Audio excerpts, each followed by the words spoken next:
it's my great honor and privilege that I introduce to you a remarkable individual whose lifelong dedication to humanitarian causes has left an indelible mark in our society. Dr. Nair is an eminent personality hailing from India, embodies the spirit of service and excellence in every endeavor he undertakes. With a career of over decades, Dr. Nair's journey is a testament to his unwavering commitment to addressing some of the most pressing challenges of our time. As an accomplished IPS officer, he served his nation with utmost dedication, tackling cases including Rajiv Gandhi's assassination and international arms drop, which with unmatched tenacity and integrity. Dr. Nair's profound concern for the well-being of the vulnerable individuals led him to take up the mantle of fighting human trafficking, a global issue affecting countless lives. His work as the Nodal officer for anti-human trafficking at the National Human Rights Commission and as the project coordinator for anti-human trafficking with the United Nations Office on Drugs and Crime examples his efforts in mitigating this issue. Training over 11 million 200 personnel. You'll correct me, Doctor, if I'm not right there. Starting with the rescue of 133 children in 1982 from bonded labor and sexual exploitation. He has rescued and facilitated and rescued more than 60,000 victims in India. He set up the first anti-human trafficking units in 9 districts in India, and also started up integrated functioning for all agencies. Now government has done this and changed it to 720 districts in India. A passionate educator and researcher, he has served as the former chair professor at Tata Institute of Social Sciences in Mumbai and spearheaded various research activities into complex societal issues. His expertise in victimology and sociologist research has contributed immensely to understanding and addressing human trafficking at its core. As we gather today to strengthen the ties between India and Uganda, it is indeed an honor to have the doctor grace this important and international symposium. His wisdom, experience, and genuine concern for human welfare will undoubtedly enrich our discussions and pave the way for meaningful collaborations between our nations. We are truly inspired by his relentless pursuit of a safer, a more just world, and we are eagerly anticipating the valuable insights as he will be sharing with us today. Please join me in welcoming Dr. Nair, a true humanitarian and a beacon of hope for a better future for all of us. Doctor, you're most welcome, and over to you, Doctor. Thank you. Thank you. Namaste. Good afternoon. Let me hook on my slide, presented slide. Is it visible? The slide? Yes, Doctor. Yes. Thank you. Indeed, a pleasure to be here. Thank you, Mr. Emmanuel, for the kind words. So kind of you. I really appreciate this effort by that entire team with the Red Robes, Salvation Army, Kaiserlight. Wonderful work. Idisha, such wonderful team she has made in India, and other side too, Mr. Emmanuel. Wonderful work you are doing. I'm sure you can make a huge impact in preventing human trafficking. Today, my discussion would be on prevention, focus on prevention. Well, we in India, we had a national research on human trafficking in 2002, 2004, 2 years. The National Human Rights Commission wanted me to join them and do the research. So it's a sociological research with data collection from across India, all the states, almost all the states. And that report made a tremendous impact in demystifying the issues of human trafficking and exposing the victimization of victims and the weaknesses in the system. And thereupon, the government agencies started working on addressing the issues. But one important thing which came out of the research is that different agencies work in silos. They work differently. They're not working working together. So the PPP model, prevention, protection, prosecution model, which came up almost same time internationally, was also brought up in the national research in India. Well, when you say PPP, prevention, protection, prosecution, naturally prevention would take the pride place. And in that, underlying factors would be need a partnership, you need resources, you need commitment. There should be priority for everybody, including the political leaders. Then sensitivity and compassion. If the law enforcement official is not sensitive, the entire effort, PPP, will collapse. If the NGO working with a child lacks compassion, then everything will collapse. So all these are fundamentals underlying the PPP. Coming back to prevention, prevention could be either source area, transit area, or the destination area. We normally think of prevention only in the source area. That's not enough. We need to focus on the destination as much as the source. Transits are equally important. I'll give some examples to cite that point. Now, because the internet explosion has come in, the internet has invaded into every aspect, including trafficking. The traffickers have actually made wide inroads into internet. We need to think of prevention, online prevention and offline prevention. Both are equally important. First of all, when you go back to different steps in prevention, I would start with prosecution. How prosecution is important for prevention. A stringent prosecution is a great deterrence. We had for 10 years in Delhi, the victims being victimized by being prosecuted as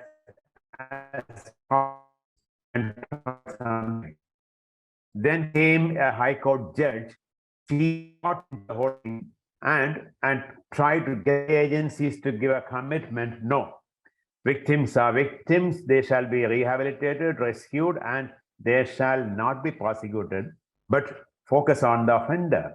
And the offender was caught, arrested, prosecuted, investigated, and today that person who was committing crime for 10 years in Delhi, capital city of India, is in jail for the last 14 years, and he shall be there for many number of years. He has been convicted for at least 12 crimes, minimum 10 years in jail.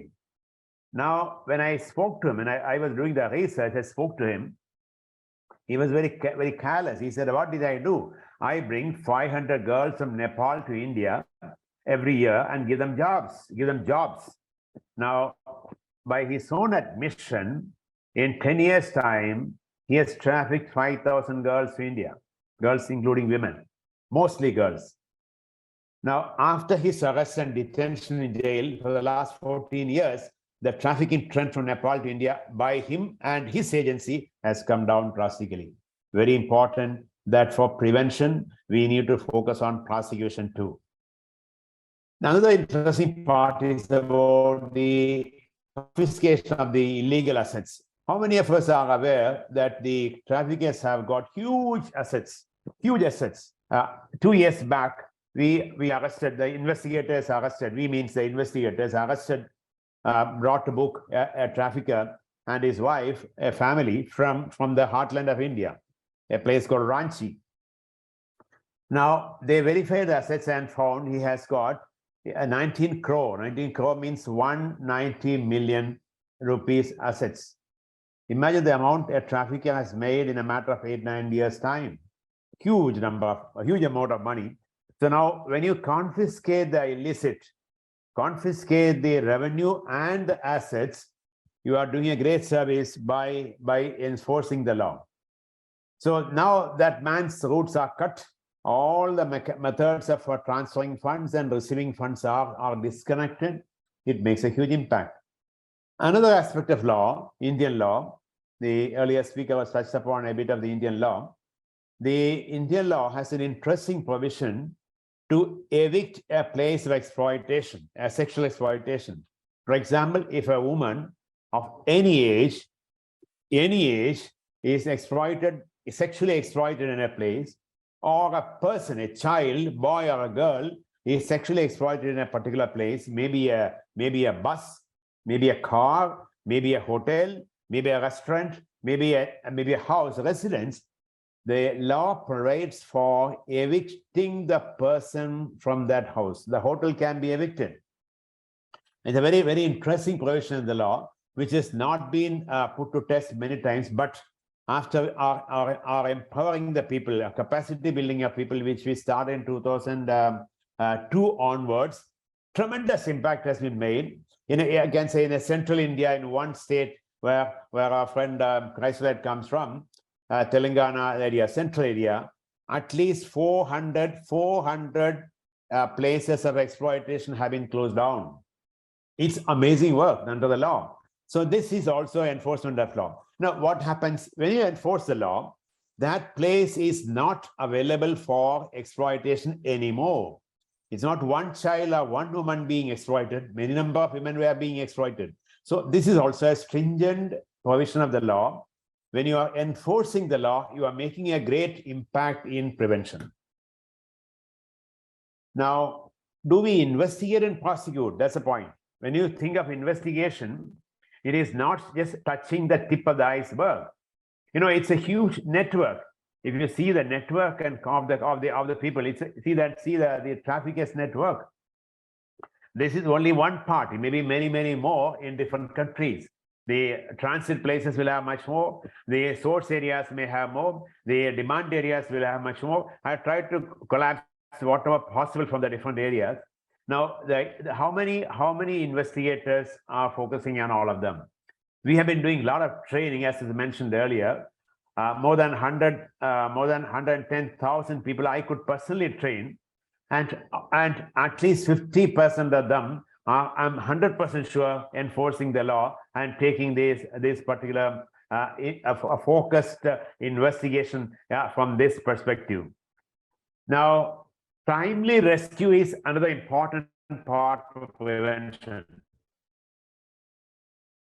You may ask, how can rescue prevent? Very important. I give an example of a young lady, police officer in Hyderabad, heartland of India. She was doing patrolling in the morning, and she found a child, maybe around 14 years, a girl child, was crying or weeping. It's a pretty cold time. And she stopped the car and went and looked up the child, and she was bleeding. Brought her to the hospital and treated the child. And then the child started speaking. The child said she has been sexually violated by a few men. And she said she can locate them the same place if it is nighttime. So the inspector waited and took the child at nighttime. The child showed a place, and the lady inspector went inside and raided the place and found 2 more girls there. And they were being violated by a few men. Arrested all of them, rescued these 2 children. Those children said we can locate few more. And in that process, in a matter of few days' time, this smart lady inspector could locate more than 20 victims and arrested more than 10 offenders. It makes a huge impact. Therefore, one rescue per se cannot be a closed chapter. Interview the victim, convince the victim, talk to the victim, hear the victim, and listen to the victim. The order difference, listening and hearing are different. You listen to the victim, you get much more intelligence on the other offenses, other offenders, other places of exploitation. So we get more intelligence on victims, we get more intelligence on offenders, we get more intelligence on places of exploitation, and fourthly, the methodology. How do they traffic persons? All 4 are very important to prevent human trafficking. So ladies and gentlemen, This particular rescue made all the impact. Therefore, I take it as an important case study to tell my investigators that how you can prevent by rescue process itself and taking the process further. At source, transit, and destination, we should address the issues in a comprehensive manner. What is comprehensive? Let me give an example. I tried to get the data for Uganda, but I couldn't get that. But Indian data says, when I did a study for the Human Rights Commission in 2002, 2004, we have a total number of 40,000 children, male and female, reported missing, and 11,000 of them remain untraced. Imagine that, every year, 11,000 children remaining untraced. That went on for some time.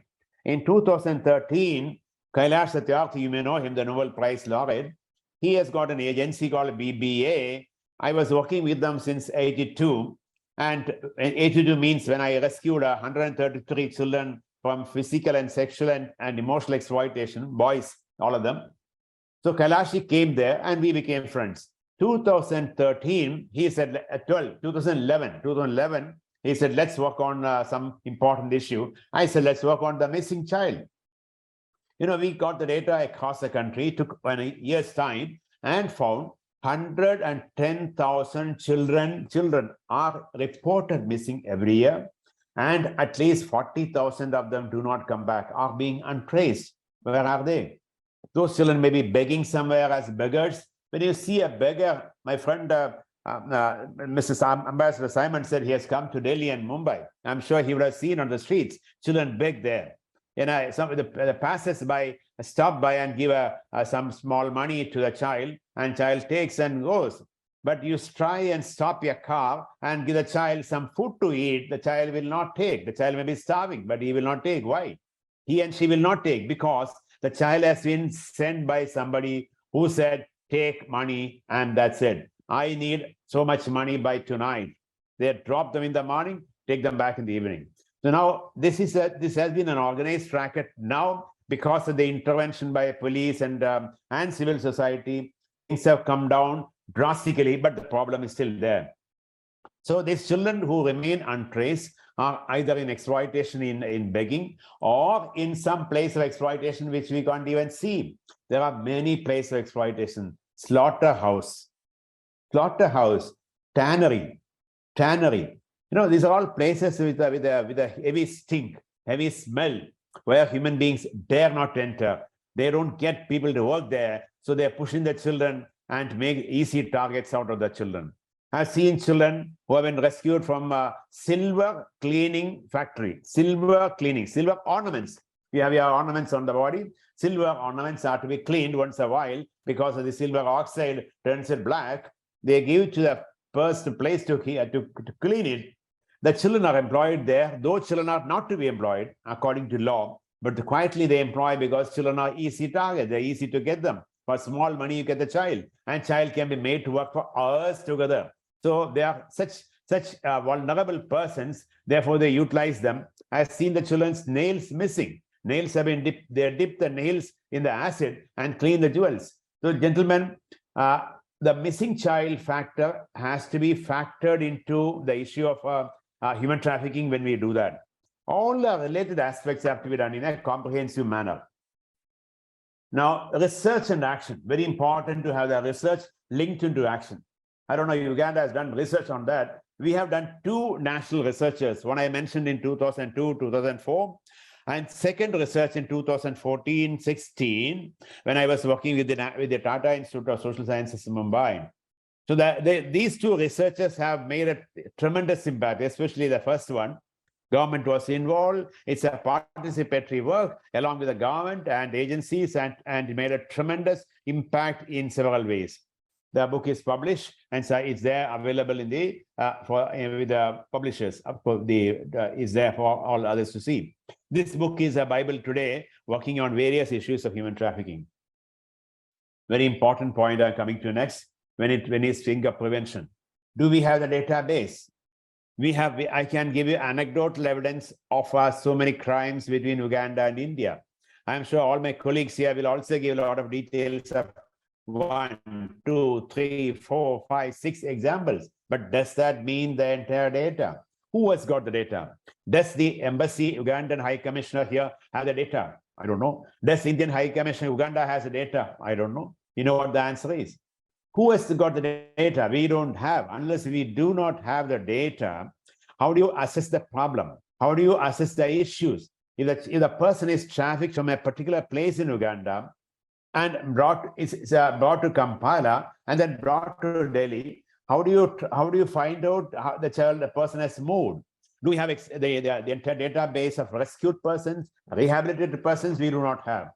Gentlemen, ladies, we need to have a database which includes data collection, analysis, interpretation, dissemination, which can give rise to policy and action programs. And therefore, data is very important. Data mining is now, wonderful techniques have come in for data mining. Artificial intelligence come in for data mining, but you need the data collection. If you have the data collation and data correction, some correction will be required. And then the open sources can take up a very interesting analysis can come in. That itself will show that in this particular place in Uganda, there is trafficking, scope for trafficking is high. There is a hot spot there. And India, down India, there is a hot spot where there is high demand. So the demand can be linked with the source. And that's very important for prevention. Ladies and gentlemen, we can work on this. You asked a question at the beginning, can the governments come together? Of course, the governments have to come together, will come together, that we have to provide the medium. This is an important initiative where we can work on that. This is not to throw in the media saying things are very high and critical. No, we don't mean that. And rather, we should not go into the media and create confusion there. We should quietly work together, get the data from this side, get the data from that side, bring together on a platform, develop a database, informal database, but with all the data required. And then we ourselves can do the analysis, identify the hotspots there and the hotspots here, link up the hotspots and can make a tremendous impact in prevention. If this database is to be prepared, we can, as a fallout, as an impact of this symposium, we can form a committee, a small team of a few people who are interested, who are willing to come. We will require not only officials and persons who are experienced on both sides, but we also need youngsters who are interested and committed. We need youngsters who are computer savvy and IT and who knows artificial intelligence methods and data collection, data lake systems. We need all sort of such people into the system. I'm sure young lady Chrysolite can take the initiative and take it forward. Legal governance, my friend eloquently spoke about the legal governance and requirement. I agreed. But unfortunately, we do not have a mutual legal assistance treaty between Uganda and India. We do not have today. Nor we do have an extradition treaty between the two countries. Very important from the international perspective. Excuse me. It's very important from the trans-border perspective. Very important. We do not have. How to overcome, as of today, our friend mentioned about understanding agreement between the Ministry of Women and Child and the Ugandan government. Well, that's an administrative body. Fair enough. That's the way to start off. We should start by baby steps. Very good start. Now, Harare Convention provides that. United Nations, a transnational organized crime convention, both the countries have signed and ratified. That is an important medium where we can actually work upon for developing the protocols between the two countries. Since India has signed and ratified, Uganda has signed and ratified, I think we should take our baby step from that UN convention. And when we start our baby step from there, both the countries will come together because they have a common platform. And then we can take it forward by working on that system. We need to have a task force for prevention. Task force for prevention in India, as was mentioned earlier, we have anti-human trafficking units in India, and I found the same thing in Uganda too. Let me speak as to how we started the anti-human trafficking unit in India, and why is it a task force? So I told you about the research which we did 2002-2004 for the National Human Rights Commission. The research brought out so many gaps. Then came in the UNODC, United Nations Office on Drugs and Crime, in 2005. When the report was published in 2005, they stepped in. They said, we need to take it forward. And we need to take the baby step, first step forward. They got the US government. US government said, all right, we will support some funds. Government of India came, all right, we will also put in some money and let's work together. So a tripartite agreement was signed in 2005. And then a project was launched in 2006 and 2008. I was privileged to be the project coordinator for this project, which ran in 5 states in India. And see, the beauty of the thing is, this project, which ran in 5 states in India, we set up the Anti-Human Trafficking Units. The first time the Anti-Human Trafficking Unit was envisaged, brought into action, set up on ground. We set up only 9 of them. You know why? If you ask me 9, of course, the project was $2.5 million US. So it was only in 5 states in India. India today have 28 states and 9 union territories. Out of the 28 states, only 5 states had part of the project in this because of the financial requirements. And in these 5 states, we set up 9 AHUs, 9 anti-human trafficking units. And what did we do? Bring the government agencies together. First and foremost, what do the government agencies? The police agencies required for investigation, the welfare agencies required for the rehabilitation, the women and child department is required for looking after their children and their aftercare. The labor department is required for addressing the issues of forced labor. The health department is required for addressing the health issues and focusing on organ trade. Therefore, and finally, the IT department. IT means the information technology is required for the internet-related activities. So bring the governments together. Then government by themselves will not suffice. We need to have the civil society. So brought the civil society together. So government plus civil society. Government means -- departments together, plus the civil society together. We constitute Anti-Human Trafficking Unit and set up 9 AHUs in the 9 districts. Now, running them is one part. Setting up them is a small part, but making them run, making them function, making them deliver. You know, there you have to do hand-holding, you have to do mentoring, you have to do facilitating, you have to do everything together. So it's like working together, living together, delivering together. We could make a lot of activities by focusing on knowledge, skills, and resources. You have seen the point there.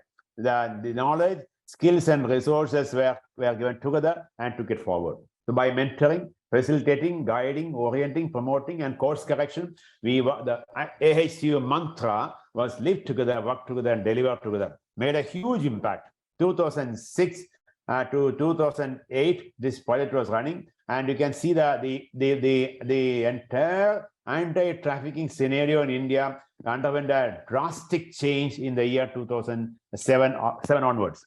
You can have a complete different dimension till 2002 when the TNODs, the Transnational Organized Crime Convention came. The 2002 to 4, the research part.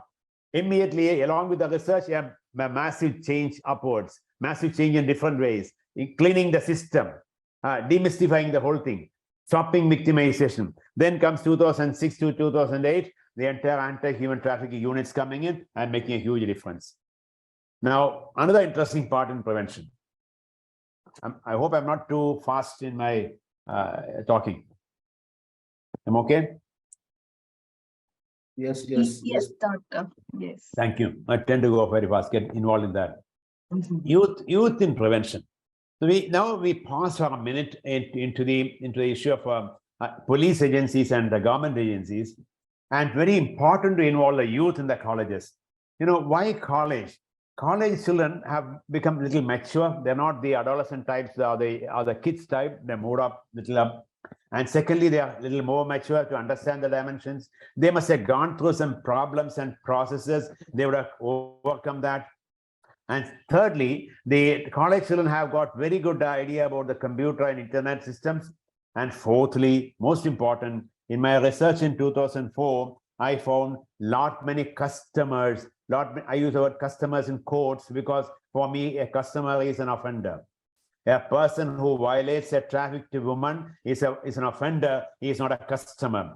He is not a customer. The trafficked woman is not a prostitute. She's a prostituted woman. A trafficked child is not a prostitute. It's a prostituted child. The man who violates a child or the woman is not a customer. He's an offender. He's a criminal. From that perspective, when I studied the customers in the research process, I found many of the youngsters. And you touch their heart and soul. I know many of them started saying, we want to test ourselves. He wants to prove himself that he has become a man. He wants to test it on somebody else. And therefore, he found this poor, hapless woman there. And he pays the money and goes away. He says, I have done my job by giving her some money. Well, that is a demand part. So when we thought to address a demand, let's focus on the youth. I am not saying that only youth are creating demand. Adults also, old people are also equally bad. But let's start somewhere. So when we invest on the youth, first and foremost, they are missionaries, ambassadors of anti-human trafficking. They become ambassadors. They become aware. What is trafficking? Oh my God, this is not prostitution. This is trafficking. You know, that word itself makes a huge change. Otherwise, he was always thinking, he or she was thinking, this is prostitution. When I make the person understand this is not, the person is being violated, exploited, violation and exploitation. Essentially, we tell them, bring out 4 parameters. 1, the rights of the person has been taken away. Rights, human rights have been taken away. Number 2, the freedom has been taken away, deprived of the freedom. 3, the dignity has been robbed off. Freedom, rights, dignity, and exploitation by somebody for for making money. It could be for money or it could be for something else also. There are many reasons to that also. Also, I won't always say it is only for money. There are many reasons. So therefore, freedom, rights, dignity, and exploitation, these 4 cornerstones, you make the boys understand, the girls understand, and then they really make understand, they become ambassadors of anti-human trafficking. Ladies and gentlemen, with a very important initiative. Now, my friend Kaisalat was telling me that, sir, we need to think of going into high schools also, because the high school children are also becoming highly vulnerable these days. So we need to go in high school, means children who are in the upper higher schools, we need to focus on them too. I'm sure it can be a great impact if we can do that. In fact, we have more than 550 colleges in India today with anti-human trafficking clubs. Red Robes themselves went to many colleges, talked to the principal, talked to the vice chancellor. Very interesting. She could gather vice chancellors. Vice chancellor means a university. A university will have something around 50 to 100 colleges. So once the vice chancellor comes on board, you know, so many colleges can be brought in. Once you talk to the students, get the people together, it can make a huge impact. What is there? It's making a mass movement, involving all stakeholders by the youth. It's a youth-led movement, a youth by the youth, for the youth, and from the youth. Is making a huge impact, taking it forward. The mission of Anti-Human Trafficking Club is prevention and addressing demand. Ladies and gentlemen, human trafficking is demand-driven. Whether it is from Uganda to India or from any other place, it is demand-driven. If there is no demand, there is no trafficking. I am sure you will agree with that. On that score, when you think of the Western countries and other countries, Western countries are the problem in respect to demand. If there is no demand there is no trafficking to Netherlands. There will not be trafficking to Netherlands if there is no demand there. There will not be trafficking to US if there is no demand there. So no country can say we are in tier 1 and tier 2 and tier 3. I don't agree with that, because the people who call the tiers are the problem themselves. I'm not blaming any country for that matter. I believe in all countries are equal. All countries are equal. All countries are having the same right, same dignity, and same respect. From that point of view, I would say the problem lies in demand more than anything else. Vulnerability is one factor, but vulnerability by itself is not the problem. Unless you address a demand, we cannot prevent trafficking. I'm sure my esteemed colleagues will agree with that. Therefore, let's focus on prevention. This youth empowerment can be a great mission. What do we do? When to go to the colleges, train the youngsters, make them aware, join them with the NGOs, then go to labor camps and train them. Small activities. These are always a baby step. Always a baby step. We don't want the students, they have to study mathematics and physics and chemistry and sociology and economics. They can't be spending their time in NGO work. Fair enough. We tell them 1 hour a week or maybe 5 hours a month. Why not? That's enough. The students have a fancy club. The students have a mood club. The students have a drawing club. The students have a debating club. Very good. All these clubs are to improve your personality. Fair enough. God bless you. At the same time, can you spend a little bit of time for the other person also? They agree. All of them will agree. And then we bring them on board into the Anti-Human Trafficking Club with small baby initiatives.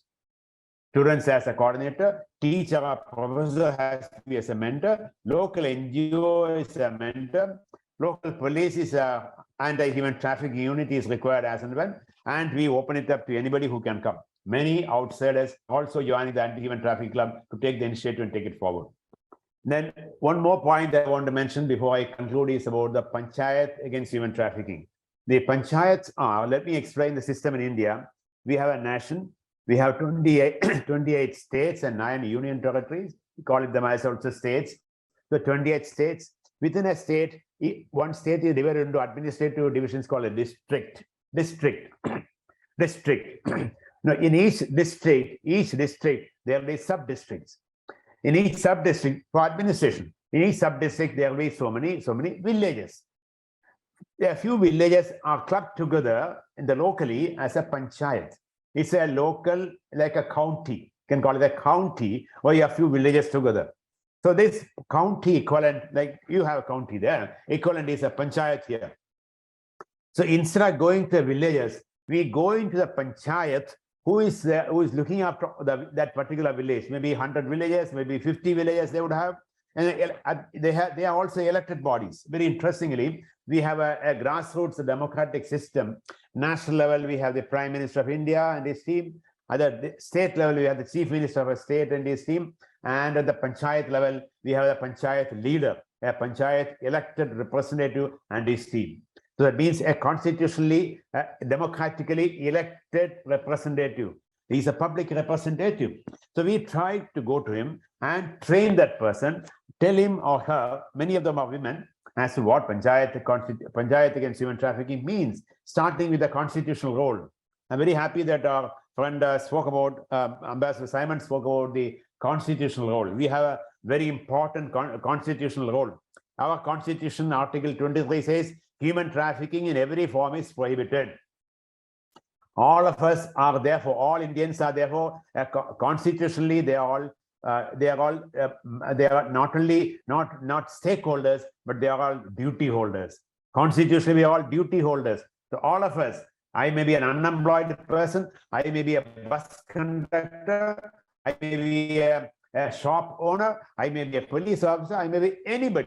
I have a constitutional duty to ensure people are not trafficked. So we tell this duty to the panchayat, make them aware as to what they can do, legal provisions, constitutional provisions, administrative provisions, financial provisions which also they have. We make them aware and put them on the job, and they can make a huge impact in this. They are doing a great impact. I'm sure this can be a model for prevention in Uganda too. College students, Anti-Human Trafficking Club, either students can be set up there. The Panchayat against human trafficking, the county level systems can be set. County level, when you do, I didn't mention that in the presentation. One thing I must tell you is that at the county level, you can count on the persons who are migrating. Nothing wrong in migrating. When they are migrating, keep a list and give them a folder, a small folder, what their rights are. If they migrate into India, all right, this is the system in India. This is the law enforcement agency's contact number. 112 is a number. You call 112 in India anywhere. You say where you are. You land up there across India. So there are beautiful systems of law enforcement and support systems available in India. So if any person is coming to India, we can give a small brochure, a small note. Can be a notebook can be given with all the numbers and contacts, etc., etc. And I am sure it can make a huge impact. The person is being trafficked, that can certainly help us in doing that. Now comes the importance of placement agencies. Well, we have we have placement agencies on both sides, placement agencies. What we can do is a law. I noticed that Uganda has a law on placement agencies. We don't have a national law. Some states have started. So we are on the process of getting a legislation on placement agencies. But as of now, why not start with an NGO? Why not start from both sides? We can start off a list of the placement agencies from Uganda sending people to India. A list of placement agencies in India receiving people from Uganda. It is an informal gathering. You make an informal list, you make a database, and then try and see what is happening. Who is sending who and where the person goes. And that can make a huge impact. Then comes the Internet Watch. Internet Watch, especially lure for supermarket jobs. I was given to understand that many persons in Uganda are being lured or deceived in the name of supermarket jobs. You know, and human trafficking is the methodology is very simple: by luring a person, by deceiving a person, or by coercing a person. Coercion is very less. The lure and deception are very high. Look, supermarket jobs, watching chat groups, watching the dating applications, very important, especially the girl children of the age group of teenagers, 14, 15, 16, dating applications are very important. Social media watch. And I can give a small case study on impact. We have a northeast, extreme northeast on the Myanmar border, a state called Mizoram. And the Western India, extreme border on the coast, there's a small state called Goa. Goa, a hotel fellow in Goa advertised for requirement of 9 people from Mizoram as employees. So people from Mizoram applied and they were selected, and they were asked to come to Goa a long distance by train or by flight order they have, and they land up in Goa, western part of India, extreme western part of India, on the coastal side. Then they were lured into so-called training started 3 days in the hotel. And the 4th day, 2 women and 1 boy was asked to come home to the manager's house for training. They asked, why do you go to manager's house for training? We come to hotel. No, you come and see housekeeping also, so that you can learn how to do it in the hotel. They were suspicious, but they went inside. Fortunately, the boy was also there. Young man, he must be around 22, 23. 2 women and 1 man, young man. They went inside, and suddenly when the women went inside, the fellow closed the door and told this man to wait outside till they come. Then, why should I wait outside? No, when they come outside, you have to take them back. That's why you are waiting outside. When the women went inside, they locked the door, and they could suspect something seriously going to happen. You know what could have happened? Immediately, what this man sitting outside, what he did was, in his cell phone, he put it on the Mizoram group that something is going to happen here, and please check. The police inspector sitting in Mizoram, in the extreme northeastern border of India with Myanmar, the lady inspector was watching the social media. She saw this social media group message, and she took the telephone, called the superintendent of police in Goa, said, sir, something is on this miss in this place. Can you please send your police and check on that? They rushed the police, rescued the women, and the girls were saved. Otherwise, anything would have happened. Imagine, all happened in a matter of few minutes, less than 5 minutes. Social media watch. Gentlemen, ladies, if we can watch on the media, social media on both sides, Ugandans' requirement in India and Indian requirement in Uganda. If this can be watched, I think we can make an impact. Capacity building. The earlier speaker also spoke about the need and importance of capacity building. I mentioned about the earlier example.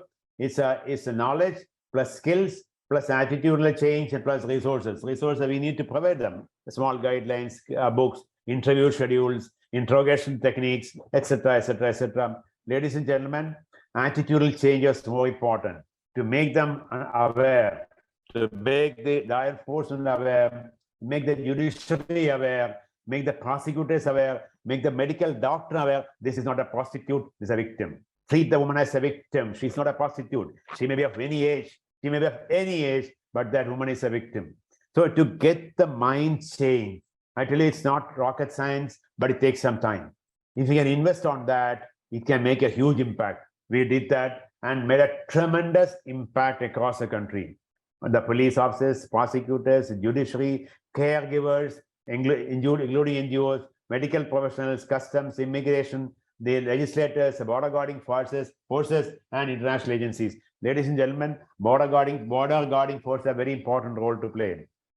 The customs department, the intelligence agencies, it's not international agencies, the intelligence agencies, and so on. You know, we have a large role to play. They have to make them aware. I can give hundreds of examples, but I'll be taking so much time. I will not do it here. How a smart agency in the airport could prevent trafficking of so many children. Bangladeshi 21 children were brought to Chennai, Tamil Nadu, in southern India. All verification done, passport done, customs done, immigration done, all clear. And they were about to board the flight and they were sitting there. By the time these traffickers went for a cup of tea, they were tired, they went to a cup of tea, and the children were huddled together. A smart police fellow on duty there, watching the children, could smell something amiss. He said, these children are not looking normal, something abnormal. He immediately alerted the immigration. Immigration came and took the children quietly and talked to them and found children, said, I don't know who they are. They are not my parents. They would have told your parents, but they're not. And the entire racket was busted. 21 rescued children were rescued. Prevention is very important. So therefore, investing on immigration agencies are also equally important. Interception and transit for prevention. You know, watching on transit, we always think of the source area, Uganda, and destination area, India. Fair enough, that we should do, but we should not miss out on the transit areas. You know, the women from Uganda, there is anecdotal evidence and examples of women from Uganda sent to Middle East as domestic help. Okay, nothing wrong. Traffickers are there. They lured them to come India for better option in supermarket jobs. So these women got convinced and they moved to India and only to be trafficked and exploited, by lure or by deception. Ladies and gentlemen, if you can watch on such places where the first step is there, the first place of landing. So if Ugandan women are coming in such places where the Gulf countries, wherever they go, Middle East countries, and if you have your own sources there, we have NGOs there. So we can network with the NGOs there and keep a watch on these people moving out of that place. Ugandan women going to Middle East and then moving further. That's all required. If that database can be collected, we can keep a watch on them and prevention can be done. Gentlemen, we need to break the culture of silence. The problem is that people like us who are aware, most of us who are aware of the issues, generally keep quiet. Trafficking women from Uganda to India is a very serious challenge, right? Violation of rights, dignity, and the freedom. Is huge. Money is being generated in slavery at its worst form. We all know, we are all stakeholders in prevention. All of us know that we are committed to a cause, we have come together in common cause. We are all stakeholders in prevention. And we are all duty holders in prevention. It's a constitutional mandate in Uganda, constitutional mandate in India. Let us break our silence and work together. Let us spot it there, here, source, transit, destination. Let us speak it, address issues nationally and internationally. Act it. Get the NGO, starting with the NGOs on both sides. NGO means even individuals also. I don't say that an agency should be there. X person here and the Y person there, interested, come together. Let's meet on a common platform. I'm sure we'll get a lot of funding agencies to work, support this cause. Maybe a short meeting in Kampala or somewhere there in Uganda, or maybe a short meeting in Hyderabad or Mumbai or Delhi in India. And we organize 10 people from that side and 10 person from that side, understand the entire nuances and see how the database can be collected. I think if we can work on that, that's the best action possible to spot it, speak it, act it, and stop it. Gentlemen, our women, our children are not for sale. Our women, our children are not for sale. Let's work together, spot it, speak it, act it, stop it. Thank you. Namaste. Jai Hind.